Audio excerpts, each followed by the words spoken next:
Hey, salut à tous, j'espère que vous portez bien. Aujourd'hui on va voir ensemble une plante un petit peu particulière, qu'on ne voit quasiment plus. Il m'a fallu bien me renseigner sur le sujet. Elle s'appelle la larme de Job. Elle est aussi appelée herbe à chapelet. Parce que jadis les moines la cultivaient. Et en fait, cette plante fait de longues tiges et au bout, des ronds percés de part en part par la tige. Lorsqu'elle sèche, elle forme une perle. Et les moines cultivaient une fois arrivés à maturité et assemblaient avec des fils et formaient des chapelets comme ça. D'où l'herbe à chapelet. On va regarder comment ça se cultive aussi et puis on va parler un petit peu histoire. Allez, c'est parti.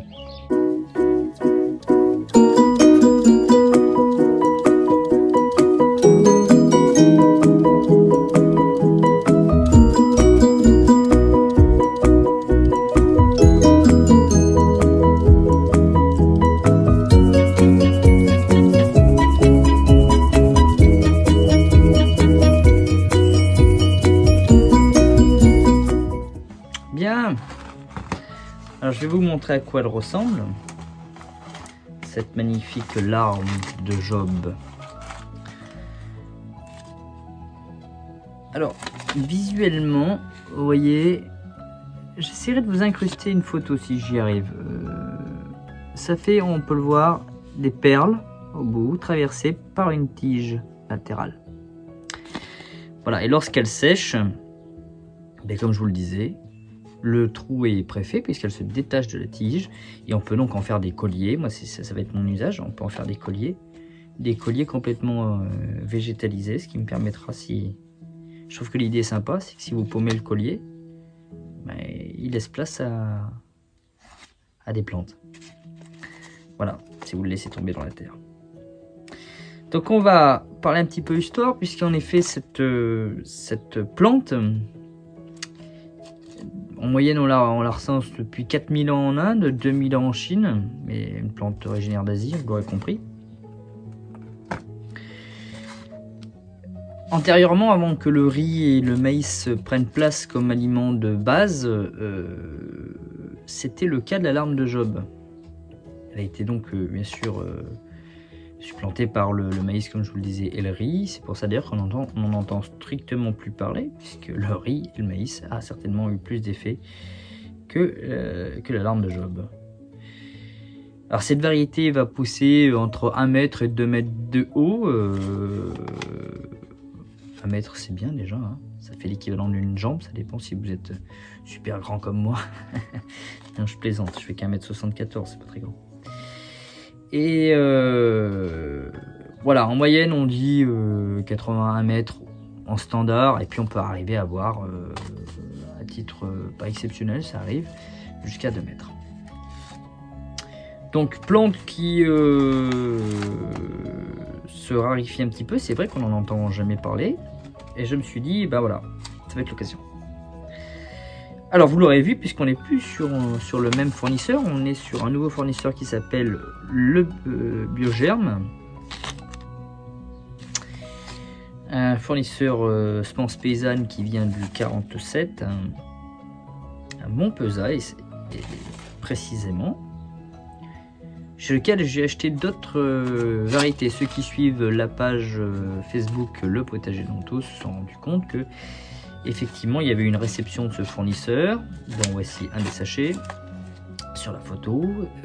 Il y a aussi du maïs indien, vous verrez, c'est un maïs très coloré. On y trouve aussi, dans ce que j'ai pu acquérir, je vais y arriver, j'ai zappé, du coquelicot, pardon, des bleuets, de la chilée millefeuille, plein de plantes mellifères. Mais aussi une courge qu'on appelle la courge Godiva, Lady Godiva, qui est la courge à grains, à graines de courge, celle qu'on consomme dans les salades. Là. Mais on en fera une vidéo, voilà, il y a plein de variétés, je dois avoir encore potentiellement 15 sachets à vous mettre en avant.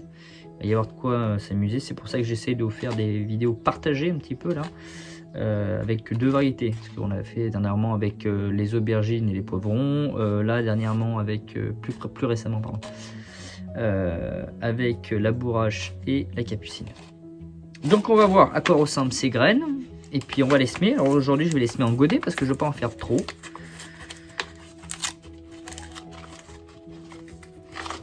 Voilà, donc semis, oui, j'ai pas été très précis dessus. En avril. Et je vais les semer maintenant parce qu'en fait, la germination est ultra longue. On est sur un produit qui met entre 25 et 30 jours à germer. Donc si je la sème tout de suite, il faudra compter 1 mois avant de commencer à voir quelque chose sortir. C'est une germination très très longue. C'est à ma connaissance l'une des plus longues jusqu'à présent. Il est certainement beaucoup plus long, je ne sais pas, mais pour ma part, ça demeure assez long. Donc, point négatif sur le conditionnement, c'est que ça s'ouvre très mal. Voilà, je relève un petit point négatif. Après, ce qui est important, c'est pas forcément le conditionnement, c'est la qualité des graines. Donc j'ai découvert cette variété, ce fournisseur grâce à un célèbre jardinier qui s'appelle Xavier Mathias, que vous devez connaître tous plus ou moins, vous avez certainement déjà tous vu. Alors, je vais vous montrer à quoi ressemble, ça va vous donner une ordre d'idée sur l'utilisation en chapelet. Voilà, ça fait des grains en billes, je vais essayer de descendre ça comme ça. Voilà. Et donc de part en part, on voit que la pointe est percée. Ah, on voit mal, je suis désolé. Je vais essayer de traverser par une tige. Voilà, on voit un peu mieux là. Traversée par une tige qui ressort. Il suffit juste naturellement, bon, bah, avec une aiguille, de finir le perçage pour éjecter la tige centrale. Et voilà, alors, ça faisait comme des perles. Et dans le temps, on en faisait naturellement des chapelets. C'est une grosse graine là, quand même. Hein. Il est conseillé de les laisser gorger dans de l'eau pendant 1 jour, 24 heures, de façon à faciliter la germination. Moi, je ne vais pas le faire, parce qu'il aurait fallu que je prenne en considération le montage de la vidéo, et je n'ai pas le temps de faire la vidéo demain. Donc, je vais quand même faire le test maintenant, et je vais faire 2 tests, c'est-à-dire que je vais faire un test tout de suite avec vous, et je vais en faire gorger après, que je replanterai directement pour voir si on a une différence. Notable entre pardon, excusez-moi pour le petit décalage, entre les deux méthodes.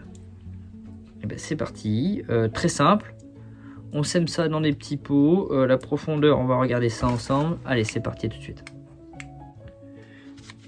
Donc petit rempotage avec comme d'habitude hein, un terreau semi-bouture. Là, je vais faire 4 pots seulement, dans lequel je vais essayer de mettre 2-3 graines par pot. Là, je vais en faire que 2, et les 2 autres pots seront pour les graines que j'aurai laissé tremper dans l'eau 24 heures. Ils seront prêts.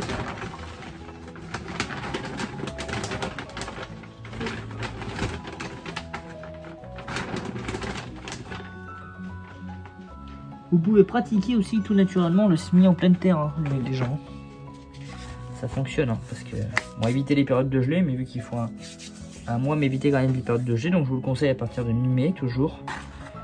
Parce qu'on a vu que même si ça n'avait pas levé, ça pouvait geler et éviter que ça lève. Alors, je presse un trou, hein, les conseils sont de ne pas faire quelque chose de trop profond, comme toujours.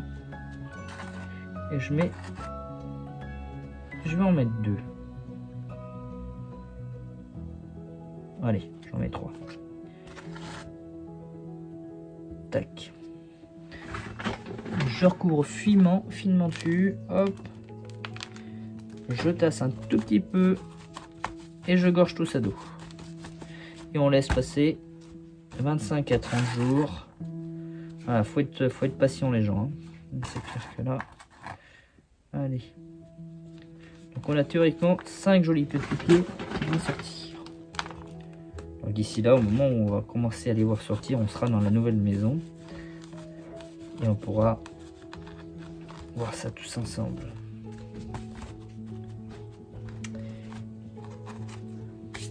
Hop, et ben voilà. Je vais vous redresser. Voilà, donc je vais les arroser abondamment et puis je vais attendre entre 25 et 30 jours que commence seulement et uniquement à germer. Désolé pour le décor magnifiquement bien rangé. Soit germer ces petites plantes. Je vous souhaite à tous une très belle journée et passez de bons moments au potager et au plaisir pour la prochaine vidéo. Allez, ciao!